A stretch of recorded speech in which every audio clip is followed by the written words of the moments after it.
BRS MLC కవిత మీడియాతో మాట్లాడుతున్నారు, live లో చూద్దాం. కానీ ప్రభుత్వ కార్యక్రమాలకు ప్రియాంక గాంధీ గారిని పిలుస్తామంటే తప్పకుండా నల్ల బుగ్గలు ఎగిరేసి ఆ రోజు ప్రొటెస్ట్ చేస్తామని ఈ సందర్భంగా మేము ముఖ్యమంత్రి గారికి హెచ్చరిక చేస్తా ఉన్నాం. ప్రభుత్వ కార్యక్రమాలను పార్టీ కార్యక్రమాలను కలిపి వాడుకోవడం, ప్రజలను మభ్యపెట్టడం ఇది చాలా తప్పు.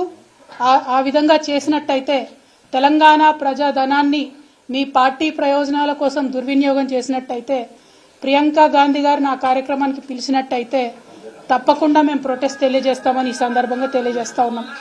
అదేవిధంగా ఇవాళ కాంగ్రెస్ పార్టీ ఇక్కడ పొలిటికల్ క్రైసిస్ ఉన్నా వాళ్ళంతా తెలంగాణలో వచ్చి వాలిపోవడం, ఇక్కడ నుంచి తెలంగాణ ప్రజాధనాన్ని దుర్వినియోగం చేస్తూ ఇక్కడ మన మంత్రులు, మన తెలంగాణ మంత్రులు, తెలంగాణ ప్రజల ఓట్లతో ఎన్నికైన మంత్రులు వెళ్ళి ఆ ఎమ్మెల్యేలందరినీ ఎస్కాట్లు పెట్టి రిసార్ట్లలోకి తీసుకెళ్లడం, మరి ఇదంతా ప్రజాధనాన్ని దుర్వినియోగం చేయడం కాదా?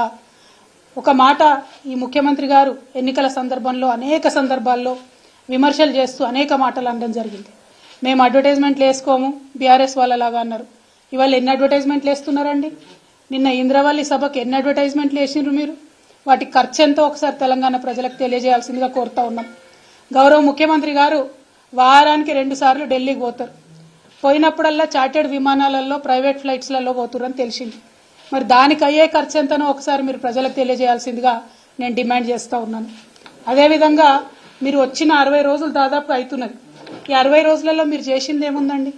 60 రోజులలో ఏ చిన్న వాగ్దానం మీరు చేసింది మేము అడిగినా కూడా అయ్యో నిన్నగాక మొన్ననే వచ్చినాం కదా, మమ్మల్ని ఇన్ని ప్రశ్నలు అడుగుతున్నారు, కొత్త ప్రభుత్వం కదా అంటున్నారు. ఓకే, డెవలప్మెంట్ మీద మా బాస్ చెప్పారు, కేసీఆర్ గారు చెప్పారు కాబట్టి 100 రోజులు మిమ్మల్ని అడగం.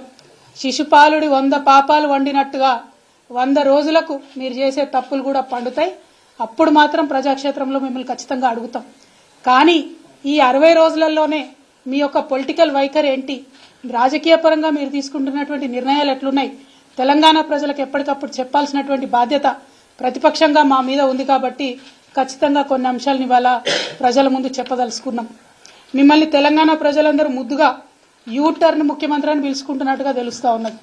ఎందుకంటే మీరు చెప్పిన ఏ ఒక్క మాట కూడా పాలించలేదు, పాటించలేదు. ప్రజా దర్బార్ పెడతామంటిరి, రోజు ప్రజల్ని కలుస్తా అంటిరి. కేసీఆర్ గడిలలో ఉన్నాడు, కలుస్తలేడు, మేము కలుస్తామంటిరి. ఒక్కరోజు కరెక్ట్గా 60 రోజులలో కేవలం ఒకే ఒక్క రోజు రేవంత్ రెడ్డి గారు ప్రజల్ని కలిసిండ్రు. ఆ తర్వాత నుండి ఇప్పటి వరకు ఆయన మళ్ళీ ఎప్పుడు కూడా మొహం చూసిందే లేదు. ఆ ప్రజాపాలన నిర్వీర్యం చేయడానికి, ప్రజా దర్బార్ నిర్వీర్యం చేయడానికి ఒక మంత్రిని ఒక రోజు కూర్చోబెట్టిండ్రు. ఆ తర్వాత నుంచి ఓన్లీ అధికారులను కూర్చోబెడుతున్నారు. ఆ తర్వాత ఏం చేసిండ్రు? రాష్ట్రంలో ఉన్న వాళ్ళంతా ఇక్కడికి వచ్చేందుకు హైదరాబాదు జిల్లాలలోనే ప్రజాపాలన పెడతామని చెప్పారు. మేము చెప్పింది అదే కదా, ప్రజల వద్దకే పాలన పోవాలనే చిన్న జిల్లాలు చేస్తుంది, మండలాలు ఏర్పాటు చేస్తుంది, కొత్త జీపీలను క్రియేట్ చేస్తుంది, తండాలను గ్రామ పంచాయతీలు చేస్తుంది. పాలన వికేంద్రీకరణ జరగాలని మేము కోరుకుంటే పాలన సెంట్రలైజేషన్ జరగాలని మీరు కోరుకున్న ఒకే ఒక్క రోజులో మీకు అనుభవం అర్థమైంది.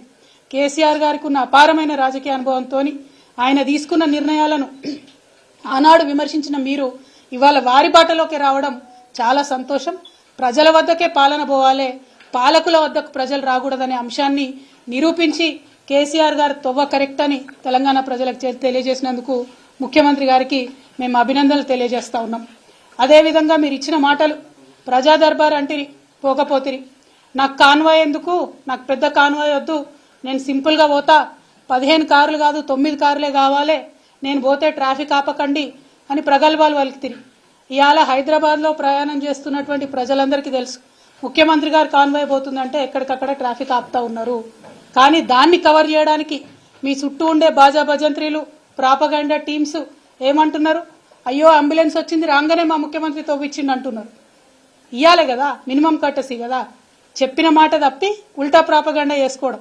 కేవలం ఈ ఒక్క విషయమే కాదు, కుటుంబ పాలన అంటారు.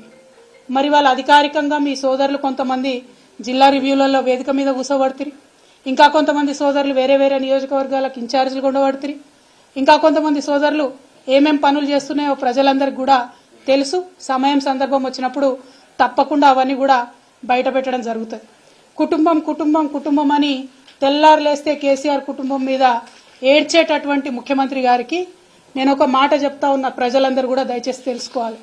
ఇవాళ రాష్ట్రంలో కాంగ్రెస్ పార్టీ నుంచి 22 కుటుంబాలకు టికెట్లు ఇచ్చినారు. 22 కుటుంబాల నుంచి అధికారికంగా ఏదో ఒక పదవిలో అభ్యర్థులు ఉన్నారు. గడ్డం వినోద్ గారు, గడ్డం వివేక్ గారు, కోమటిరెడ్డి వెంకటరెడ్డి గారు, కోమటిరెడ్డి రాజగోపాల్ రెడ్డి గారు, మైనంపల్లి రోహిత్ రావు గారు, మైనంపల్లి హనుమంతరావు గారు, ఉత్తమ్ కుమార్ రెడ్డి గారు, పద్మావతి రెడ్డి గారు, జువ్వాడి నరసింగరావు గారు, రత్నాకర్ రావు గారి కొడుకు, కూచాడి శ్రీహర్రావు గారు, రత్నాకర్ రావు గారి కుటుంబ సభ్యుడే, దుద్దిల్ల శ్రీధర్ బాబు గారు, మాజీ మంత్రి శ్రీపాదరావు గారి కొడుకు, ఒడితెల ప్రణవ్ గారు, తాత మాజీ ఎంపీ సింగాపురం రాజేశ్వరరావు గారు, దామోదర్ రాజనరసింహ గారు, తండ్రి మాజీ మంత్రి సి రాజనరసింహ గారు, అట్లానే చెరుకు శ్రీనివాసరెడ్డి గారు, ముత్యం రెడ్డి గారు కుమారుడు, పి విజయారెడ్డి గారు, పీజేఆర్ గారి బిడ్డ, అట్లనే కోట నీలిమ గారు, సనత్ నగర్ కాంగ్రెస్ జాతీయ నాయకుడు పవన్ ఖేడా భార్య ఈమె. మన రాష్ట్రంతో సంబంధం లేదు, ఏం లేదు, కానీ సడన్గా వచ్చిర్రు, పారాషూట్ టికెట్లు. చిట్టం పర్ణికారెడ్డి గారు, మాజీ ఎమ్మెల్యే నర్సిరెడ్డి గారి మన్మరాలు, కూచుకుల రాజేష్ రెడ్డి గారు, నాగర్ కర్నూలు దామోదర్ రెడ్డి అన్న కొడుకు, కుందూరు జైవీర్ రెడ్డి గారు, నాగార్జున సాగర్ జానారెడ్డి గారి కొడుకు. మళ్ళీ ఇప్పుడు వాళ్ళ అన్నకి ఎంపీ టికెట్ కావాలని ఇవాళనే ఆయన అప్లికేషన్ కూడా పెట్టుకున్నారు జైవీర్ రెడ్డి గారు. కొండా సురేఖమ్మ గారు, మాజీ ఎమ్మెల్సీ కొండా మురళి భార్య, మల్లు బట్టి విక్రమార్క, అదేవిధంగా వాళ్ళ సోదరులు మల్లు అనంతరాములు గారు, మల్లు రవి గారు వారి తండ్రి గారు, వారు మొత్తం కుటుంబ నేపథ్యమే. ఇవాళ మల్లు బట్టి విక్రమార్క గారి భార్య ఖమ్మం ఎంపీ టికెట్ రేసులో కూడా ఆవిడ ఉన్నారు.